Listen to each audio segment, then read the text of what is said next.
What's up guys, Bones88 here, and today we're going to talk about the top 10 elites in the entire game of Awaken Chaos Era. I've been playing the game for not quite 2 months, but we're getting there, and I'm feeling confident that I can make a top 10 list about the elites at least. I haven't got to the point where I feel comfortable about making top 10s about epics or legendaries right now, but I am confident that this list will help you out and that it's pretty accurate. Let me know down below if you guys disagree or agree, or if you would change the order, or if I forgot somebody on the list. So, with that being said, let's jump into it. Alright, number 10, we have Aglock. Aglock isn't the best poisoner, but he's definitely a great poisoner.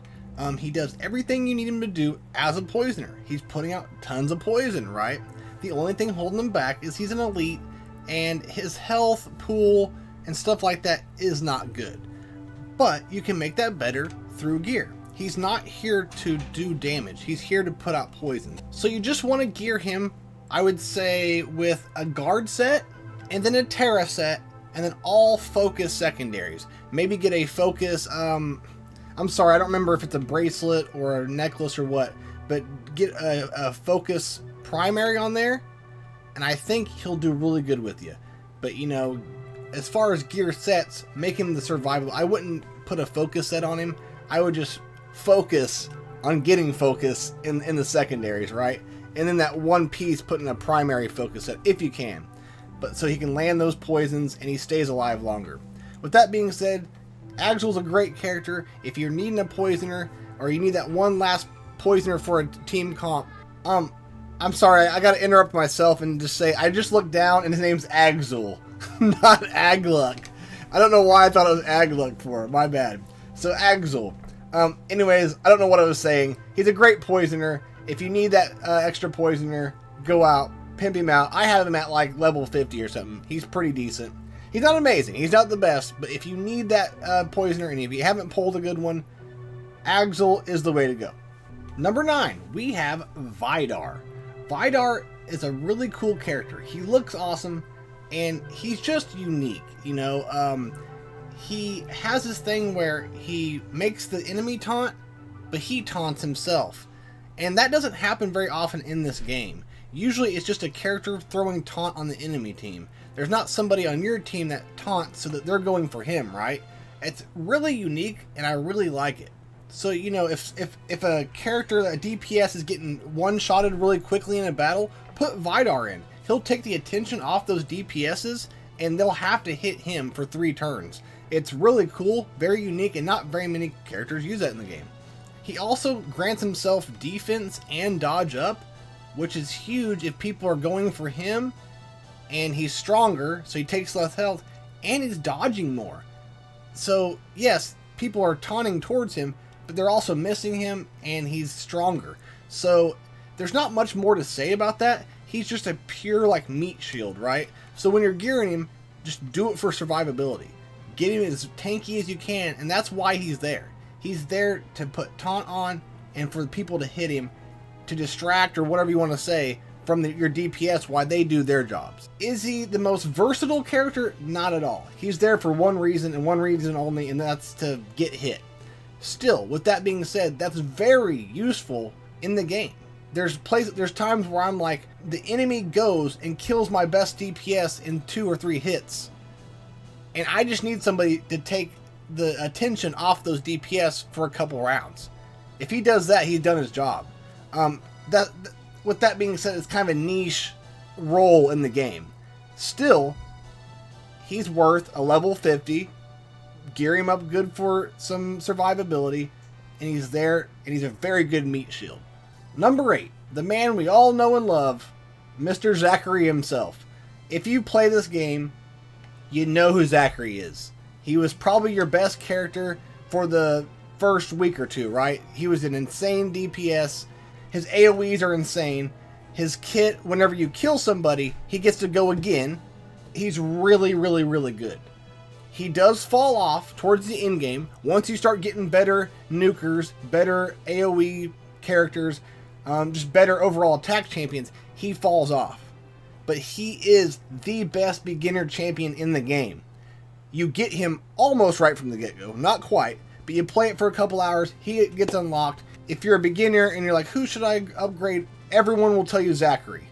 If you're a beginner, right? If you don't have anything and Zachary's there, everyone's going to tell you Zachary. I will say that I got away with only taking my Zachary to level 50. I never took him to 60, and you'll still get everything you need out of him. There are so many DPS attack-based champions in this game. It's almost overcrowded with them. So after at least a month, you're going to pull a character that is better than Zachary. Still, he's amazing. He is awesome. As soon as you get him as a beginner, take him to level 50, get his glyphs maxed out.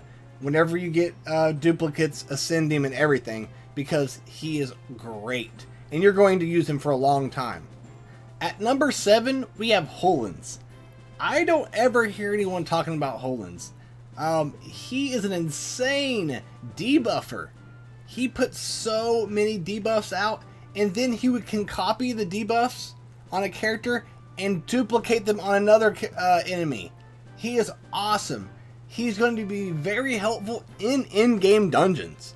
I'm not saying all in-game dungeons. There's dungeons where you need the unhealable debuff and things like that, and he's got it. He puts out so many different kinds. He can even be in a poison comp. He is cool looking. He has a cool kit, and he is just a cool character, man. So this character, I kind of have to go through the kit just to show you how many debuffs he's putting out. So on his traits, every attack has a 50% chance to put no positive effects on characters. So what that means is he's blocking the enemies from getting positive buffs and just loading people down with debuffs. That is huge. For an elite, that is huge. He's an epic and elite skin. His basic is putting unhealable for 2 turns. That's huge. They can't heal. He is such a good control champion. His special, he's putting poison for 2 turns and dealing 150% damage. Now his attack isn't great, but that's pretty good damage. And his ultimate is what I told you a minute ago. He does damage, and he's taking all the debuffs from one character and duplicating them onto another. Not moving them, just duplicating. That is awesome. Awesome, awesome, awesome. There's not much more I can say about him. You saw his kit, and he just does one job, and that's debuff the crap out of the enemy team. I think he's going to be great in dungeons. He's going to be great in campaigns. He's going to be great in a lot of places. No one talks about him, and I definitely think you should give him a try. I'm leveling him up now on my main account. He's about 50 now, and so I'm going to start doing a lot of testing with him. But I'm telling you guys, I've talked to some other guys in my Discord. He is the real deal. He is as cool as this kit looks, and you will not be disappointed with Holland. At number 6, we have Freya. Freya is a very, very neat character. She also puts out a lot of debuffs. She does a lot of attack, and she's really cool. So check out her kit just very quickly. Every time she does a valid hit, she has a 50% chance to put defense down. So she's putting defense down on every hit. Her basic, she has a chance to put speed down. On her special, she's applying bleeding and launches a joint attack with a random ally. That's huge too. And then her ultimate, she's putting unhealable and no positive effects. So it's almost like she's a Holland, but, you know, a wood character. I think she can also do a lot more damage than Holland can, but this girl's a sleeper too. I never hear anyone talk about Freya. It doesn't mean that people aren't, but I talk to quite a bit of people and no one talks about Freya. But this girl is going to be a beast. She also controls, she lets people assist with her, and she's putting out crazy debuffs. She could probably even go with Holland's very, very well. And then you put characters with those two that do well, the more debuffs that are out on the team, it's going to be insane. So there's not much more I can say about her either. Obviously you want to put some focus and attack on her for when you're gearing her, but don't sleep on Freya. She can do some insane things, and I bet you put her in the right comps, and it's even more insane than you could ever really think about. Alright, number 5, we have Joseph.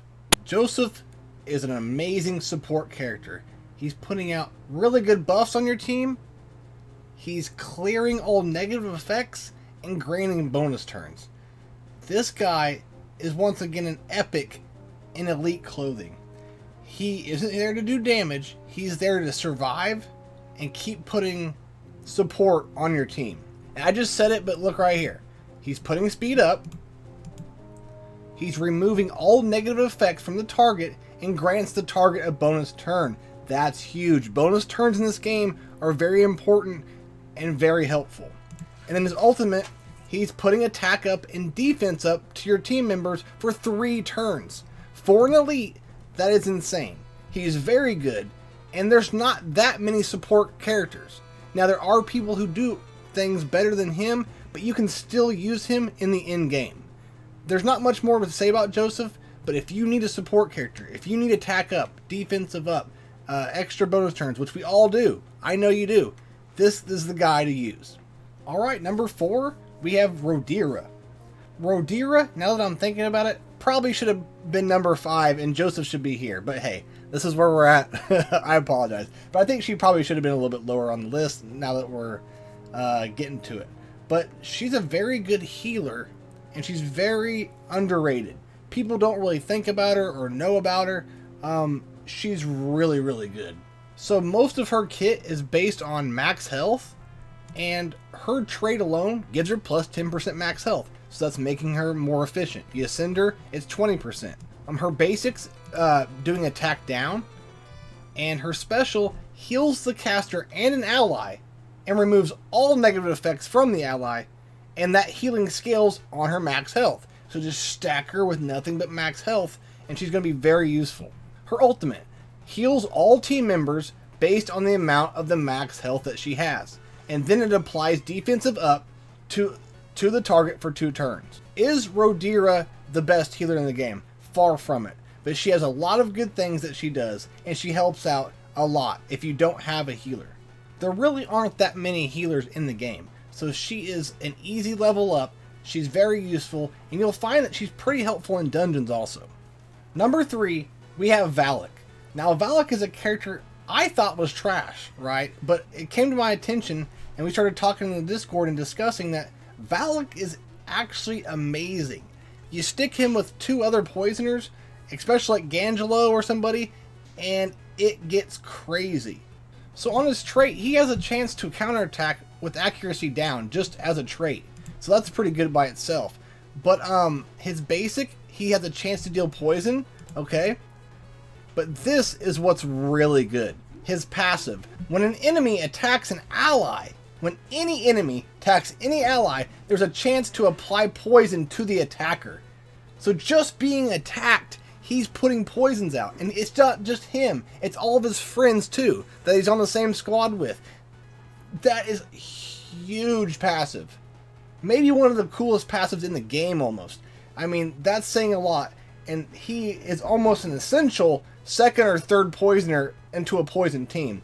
And he's probably one of the best characters to use in the Ash dungeon.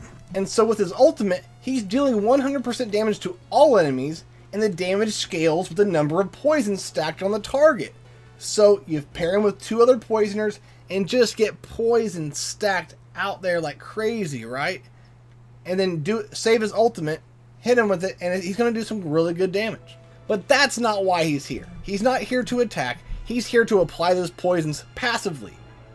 Because of that passive is what makes him so good and number 3 on this list. Number 2, we have Mary. Mary, being the only light side elite, is a dungeon badass. She can make your beginner team survive through some of the top dungeon levels. Even though she went through a nerf, she's still very, very good. You don't have to put much in her at all, and she's going to carry you through a lot of dungeons or through a lot of big bosses. And her kit is all about helping your team survive through the big hits. Her trait, for example, when it's ascended, it removes 1 negative effect from all team members at the start of a turn. This removal heals targets by 5% of max health every 3 rounds. That's pretty good. 3 rounds is quite a bit, I understand that, but still, she's passively cleansing your team. That's huge. Over to her special. She grants a bonus turn to a team member. Granting bonus turns are huge at the end of the round, as well as damage up and immune. That's very helpful. It's getting more damage out to that clan boss or that dungeon boss. And then the most important one is her ultimate. It removes 1 negative effect from all team members again. So she's cleansing through her trait, she's cleansing through this move, but she grants 1 invincible to all team members. And then the invincible is removed upon taking a hit. Now before, that was for 2 turns. But either way, once it got hit, whether it was 1 or 2 turns, the invincible went away. Now I will say you have to time it better, right? And all that good stuff to make it work. But she's not the best dungeon character. If you're a beginner, she's a wonderful choice to go with to get through those early dungeons. You could still use her for in-game dungeons. It just gets trickier, right? But she still can be used into the in-game for dungeons. Alright, last but most certainly not least, we have Connor at number 1. Connor's number 1 because he pretty much does everything. And he might be an elite, but he possibly could be one of the best support characters in the entire game. This man heals, he attacks, and he supports. You're not going to find very many toons that do that. I'm not saying there's not any, but you're not going to find very many. Most characters have one purpose, whether it's attack, whether it's support, whether it's heal. They have one purpose and they serve that well. This guy does it all. With his basic, he's applying defensive down.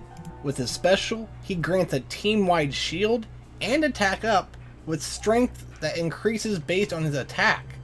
So you know you're modding him for an attack so he gets a good shield, but he can also do a little bit of damage. So he is crazy. He's putting attack up, so there's your support.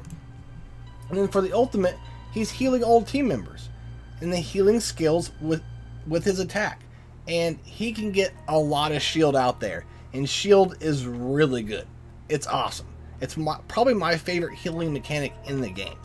I mean, there's really not much more to even say about him. But whenever I hear people tell me what they beat in-game content with, 80% of the time, it's got Connor's name in it. He can get you through a lot. Through dungeons, through the clan boss, through campaigns, and into the in-game. He's even in-game material. If you have him, which you will get him very early on, he should be your first 60 star. Unless you got some crazy epic or some crazy legendary that will do better, he still is going to get you through a lot more than a lot of legendaries will at first. I cannot recommend this guy enough. Get him to 60, glyph him out, take him up, and he will get you through almost everything. Alright guys, that's my top 10 elites in the game. I hope you enjoyed it. If you disagree, if you agree, if you would have put people different, if you would have added someone, let me know below. I'm always down for a discussion. I'm always wanting to hear other people's insights because I am not always right. I am not an expert at this game. I just love to play it. With that being said, I appreciate everyone's support. Thank you for everything you guys do for me. If you want to hang out, chat with me and others like me, come to my Discord. If you need a place to go in Bones Thugs, we have several guilds. Come by our Discord. The link is down below. And hopefully I can talk to you soon. Hope you all have a good one, and see you next time. Peace.